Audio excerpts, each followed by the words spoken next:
حضرت ابو ہریرہ رضی اللہ عنہ فرماتے ہیں کہ مجھے رسول اللہ صلی اللہ علیہ وسلم نے رمضان کے صدقہ فطر کی مال کی حفاظت پر مقرر فرمایا تو رات کو ایک شخص آیا، غلے سے لپ بھرنے لگا۔ میں نے اسے پکڑ لیا اور کہا کہ تجھے رسول اللہ صلی اللہ علیہ وسلم کے پاس لے چلوں گا۔ وہ بولا، میں محتاج ہوں، عیال دار ہوں، مجھے سخت حاجت ہے۔ حضرت ابو ہریرہ رضی اللہ عنہ فرماتے ہیں میں نے اسے چھوڑ دیا۔ جب صبح ہوئی تو نبی کریم صلی اللہ علیہ وسلم نے فرمایا، اے ابو ہریرہ، آج رات تمہارے قیدی کا کیا بنا؟ میں نے عرض کیا، رسول اللہ صلی اللہ علیہ وسلم، اس نے سخت حاجت اور بال بچوں کا عذر کیا، میں نے اس پر رحم کیا اور اس کو رہا کر دیا۔ فرمایا، وہ تم سے جھوٹ بول گیا، وہ پھر آئے گا۔ حضرت ابو ہریرہ فرماتے ہیں مجھے رسول اللہ کے فرمان کی وجہ سے یقین ہو گیا کہ وہ پھر آئے گا۔ میں اس کے انتظار میں رہا اور پھر وہ آ گیا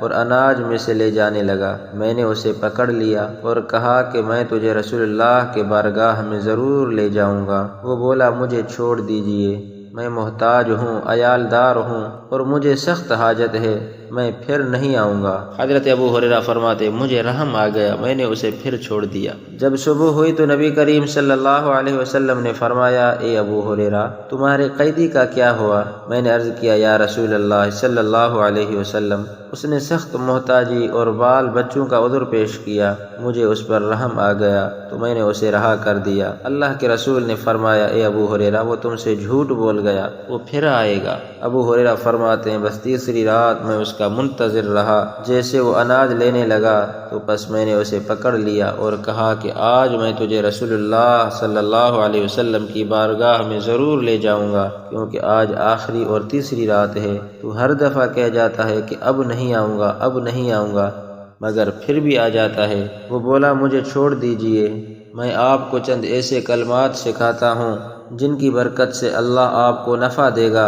ابو ہریرہ فرماتے میں نے کہا، وہ کون سے کلمات ہیں؟ کہنے لگا، جب تم اپنی بستر پر جاؤ تو آیت الکرسی پڑھ لیا کرو، ساری رات تم اللہ کی حفاظت میں رہو گے اور صبح تک شیطان تمہارے نزدیک بھی نہیں آ سکے گا۔ بس میں نے اسے چھوڑ دیا۔ صبح کے وقت رسول اللہ صلی اللہ علیہ وسلم نے مجھ سے فرمایا، تمہارے رات کے قیدی کا کیا بنا؟ میں نے عرض کی، یا رسول اللہ صلی اللہ علیہ وسلم، اس نے مجھے ایسے کلمات سکھانے کا دعویٰ کیا جن سے اللہ مجھے نفع دے گا، تو پھر میں نے اسے چھوڑ دیا۔ اللہ کے رسول نے فرمایا، وہ کلمات کون سے ہیں؟ میں نے عرض کیا، اس نے کہا کہ جب تم اپنے بستر پر جاؤ تو آیت الکرسی اول سے آخر تک پڑھ لیا کرو، تو ساری رات تم اللہ کی حفاظت میں رہو گے اور صبح تک شیطان تمہارے نزدیک نہیں آ سکے گا۔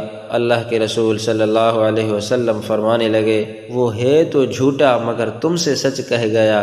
اے ابو ہریرہ، تم جانتے ہو کہ تم نے 3 دن سے کس سے گفتگو کی ہے؟ میں نے کہا، نہیں یا رسول اللہ۔ اللہ کے نبی نے فرمایا، وہ شیطان ابلیس تھا۔